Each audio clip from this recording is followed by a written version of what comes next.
Hello friends, मैं doctor Kajal Mangokiya, practising gynaecologist, obstetrician and IVF specialist from Orchid hospital and IVF centre, Surat. नमस्कार, आपका स्वागत है ऑर्किड पेशेंट्स अवेयरनेस सीरीज में। और फ्रेंड्स, आज जो टॉपिक के बारे में मैं बात करने वाली हूँ, वह है प्रिकॉशियस प्यूबर्टी। जैसे लास्ट 6 मंथ्स टू 1 ईयर में रूटीन मेरी जो ओपीडी है, उसमें मैं देख रही हूँ कि काफ़ी सारे मदर्स अपने बच्चे को लेकर आ रहे हैं, अपनी बेटी को लेकर आ रहे हैं कि मैम अभी 8 इयर्स की है, उसके पीरियड स्टार्ट हो गए हैं। और मदर को भी काफ़ी टेंशन होता है कि मैम मेरा तो पीरियड 14 इयर्स, 15 इयर्स में स्टार्ट हुआ था, अभी ये कैसे मैनेज करेगी? अभी तो उसे इतनी समझ भी नहीं है, पीरियड्स, उसके पैड चेंज करना, स्कूल जाना। तो काफ़ी सारे जो पेरेंट्स हैं, specially mothers, they are quite worried. तो आज हम बात करेंगे कि what is the meaning of precocious puberty, यानी कि अर्ली मेनार्की। दूसरा कि इसके क्या-क्या कॉजेज़ होते हैं, क्या-क्या रीज़न्स होते हैं, उसके टाइप्स क्या होते हैं, उसके लिए क्या-क्या रिपोर्ट्स वगैरह नेसेसरी होता है। So precocious means early, premature, that is the meaning of precocious. Puberty मतलब कि जो भी लड़की या तो लड़का सेकेंडरी सेक्सुअल कैरेक्टर्स यानी कि ब्रेस्ट डेवलपमेंट या तो प्यूबिक हेयर डेवलपमेंट 8 साल की उम्र के पहले यदि स्टार्ट हो जाता है, या तो उसके जो फर्स्ट पीरियड है जिसे हम मेनार्की कहते हैं, फर्स्ट पीरियड यदि 9.5 साल की उम्र के पहले यदि स्टार्ट होते हैं, तो इसे प्रिकॉशियस प्यूबर्टी इन गर्ल्स कहा जाता है। और जो बॉयज़ हैं, तो बॉयज़ में यदि टेस्टिकुलर डेवलपमेंट जो होता है, टेस्टिकुलर वॉल्यूम जो है, वह यदि मोर देन 4 एमएल होता है, या तो प्यूबिक हेयर डेवलपमेंट जो है, वह यदि 9 साल के पहले स्टार्ट हो जाता है, तो उसे हम प्रिकॉशियस प्यूबर्टी इन बॉयज़ कहते हैं। तो फ्रेंड्स, ये मैंने एक बता दिया कि अर्ली जो बोलते हैं हम प्रीमैच्योर प्यूबर्टी क्या है। इसके साथ-साथ बताना चाहती हूँ कि काफ़ी समय ऐसा होता है कि मदर्स आर वरिड। जैसे हमारे एक रिलेटिव है जो न्यूज़ीलैंड में रहते हैं, तो उनका फ़ोन आया कि मैम मेरा बेटा अभी 14 इयर्स का हो गया है, उसमें मुझे कोई सेकेंडरी सेक्सुअल कैरेक्टर्स जो होते हैं, ना तो प्यूबिक हेयर डेवलपमेंट है, ना तो अंडर आर्म्स में कोई हेयर डेवलपमेंट है। तो मदर वाज़ वरिड। यदि उनको 14 इयर्स तक सेकेंडरी सेक्सुअल कैरेक्टर्स नहीं डेवलप होते हैं, तो उसे हम डिलेड कहते हैं। और गर्ल्स जो है, यदि 13 इयर्स तक उनके ब्रेस्ट डेवलपमेंट नहीं हुआ है स्टार्ट, या तो 16 इयर्स तक अगर उनके फर्स्ट पीरियड नहीं स्टार्ट होते हैं, तो इसे हम डिलेड प्यूबर्टी कहते हैं। अभी नेक्स्ट मैं बताऊँगी कि जो प्यूबर्टी है, उसके जो सिम्पटम्स हम कहते हैं, तो वो किस प्रकार से स्टार्ट होते हैं।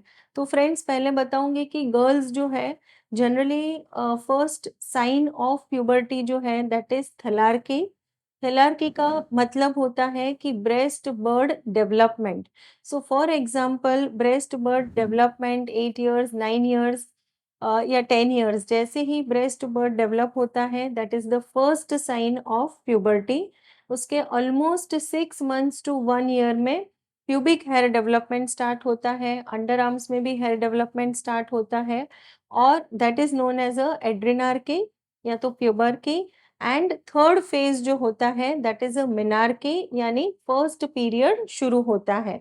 तो फर्स्ट पीरियड जो है वो ऑलमोस्ट प्यूबिक हेयर डेवलपमेंट शुरू होने के 6 मंथ्स टू 1 ईयर के बाद स्टार्ट होता है।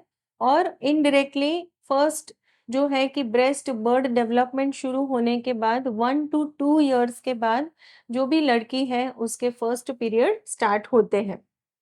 सो यह जो है सारे चेंजेस गर्ल्स में क्या-क्या होते हैं मैंने बताए। सो यदि कोई भी साइन जो है उसको अर्ली स्टार्ट होते हैं, तो उसे हम अर्ली यानी प्रिकॉशियस प्यूबर्टी कहते हैं।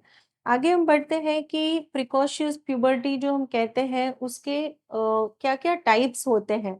सो फ्रेंड्स, उसके 2 टाइप्स होते हैं, one is a central precocious puberty and other is a peripheral precocious puberty. जो सेंट्रल प्रिकॉशियस प्यूबर्टी होता है दैट इज सेंट्रल, यानी कि बेसिकली जो हॉर्मोन्स वगैरह होते हैं इसका जो हम फिजियोलॉजी जो बात करते हैं तो उसमें होता है कि अपना ब्रेन में जो हाइपोथैलेमस होता है, हाइपोथैलेमस में से जो हॉर्मोन्स रिलीज होते हैं जिसे हम जीएनआरएच कहते हैं, यह जो हॉर्मोन्स होते हैं वह पिट्यूटरी ग्लैंड पे एक्ट करते हैं और स्टिमुलेशन मिलता है पिट्यूटरी ग्लैंड को, जो रिलीज करता है एलएच और एफएसएच नाम के हॉर्मोन्स।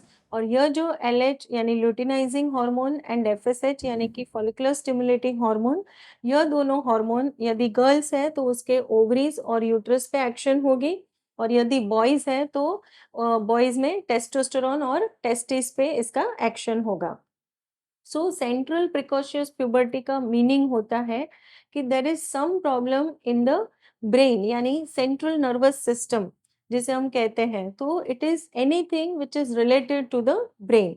सो ब्रेन में कोई भी पैथोलॉजी है तो इसे हम सेंट्रल प्रिकॉशियस प्यूबर्टी कहते हैं। मेजोरिटी हम जो देखते हैं कि सेंट्रल प्रिकॉशियस प्यूबर्टी के रीजंस जो है उसमें if there is a tumour, for example craniopharyngioma, ऐसे जो ट्यूमर्स होते हैं तो that can also lead to precocious puberty. दूसरा जो है पेरिफेरल, पेरिफेरल यानी कि गर्ल्स जो है उसमें यूट्रस ओवरीज वहाँ पे कोई पैथोलॉजी है तो this can lead to precocious puberty. Boys में भी anything related to the testis यानी कि जो उनके रिप्रोडक्टिव ऑर्गन्स हैं वहाँ पे कोई भी प्रॉब्लम है, पैथोलॉजी है, तो that can lead to precocious puberty in boys. Friends, अभी हम बात करेंगे कि जो भी मदर है या तो जो पेरेंट्स हैं उनको कैसे पता चलेगा कि हमारे बच्चे में प्रिकॉशियस प्यूबर्टी, मतलब उसका जो डायग्नोसिस होता है वो हम कैसे कंफर्म करते हैं। तो इसके लिए हम जो रिपोर्ट्स करते हैं, जो इन्वेस्टिगेशंस करते हैं, सो रूटीनली पहले मैं बताती हूँ कि जो गर्ल्स है तो उसमें हार्मोनल प्रोफाइल किया जाता है जिसमें एलएच एफएसएच हॉर्मोन्स है, ई2 हॉर्मोन्स है। इवन मैनी टाइम्स हम देख रहे हैं कि हाइपोथायरॉयडिज्म, तो उसके साथ साथ भी अगर hypothyroidism is not treated on time तो उसकी वजह से भी प्रिकॉशियस प्यूबर्टी आ सकती है। इवन ओबेसिटी, तो इसके लिए जो भी गर्ल है पहले तो उनका सिंपल हिस्ट्री टेकिंग जो होता है, जो हम रूटीन पेशेंट जब आते हैं हमारे पास ओपीडी में, तो आपका ऑनसेट ड्यूरेशन एंड प्रोग्रेस कि कैसे शुरुआत हुई, सेकेंडरी सेक्सुअल कैरेक्टर्स डेवलप होना स्टार्ट हो गया, कौन सी उम्र में स्टार्ट हुआ, फर्स्ट सिम्टम क्या था, यह सारा पूछना ज़रूरी है। दूसरा है कि जो भी गर्ल है, मतलब आपकी जो मदर होती है, so generally it is familial also, तो जो मदर है उनका फर्स्ट पीरियड कौन सी उम्र में स्टार्ट हुआ था, जो चाइल्ड है उनको कोई मेडिकेशंस यदि चल रहे हैं कि फॉर एग्जांपल एपिलेप्सी के मेडिसिन्स चल रहे हैं या वैसे कोई भी मेडिसिन की जो उनके हॉर्मोन्स को अफेक्ट कर सकता है, यह सारा हिस्ट्री होता है। एंड इसके साथ साथ इम्पॉर्टेंट जैसे मैंने बताया कि हार्मोनल प्रोफाइल जिसमें LH FSH E2, thyroid related hormones, even lipid profile that is also very important. और यदि सेंट्रल कॉजेज हमें लग रहा है तो इसके लिए एमआरआई ब्रेन एडवाइस कर सकते हैं, और बेसिक सिंपल सोनोग्राफी जो एब्डोमेन और पेल्विस का सोनोग्राफी करवाते हैं। और इम्पोर्टेंट इन्वेस्टिगेशन जो है प्रिकॉशियस प्यूबर्टी के लिए वह है to find out the bone as.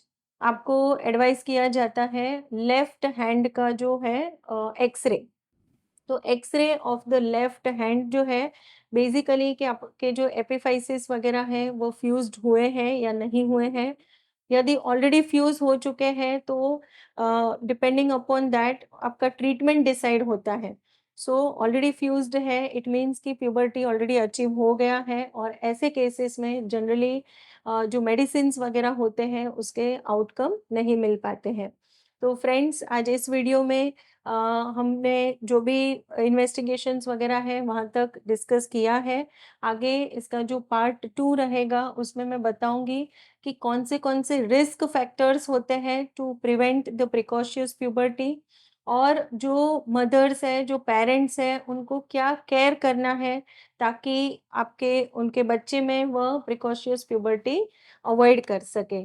So thank you friends for watching this video. आपको कोई भी क्वेरीज हैं इस टॉपिक के रिलेटेड तो ज़रूर से आप कमेंट बॉक्स में लिख दीजिए, हम जल्दी कोशिश करेंगे आपके इन सवाल के जवाब देने के लिए।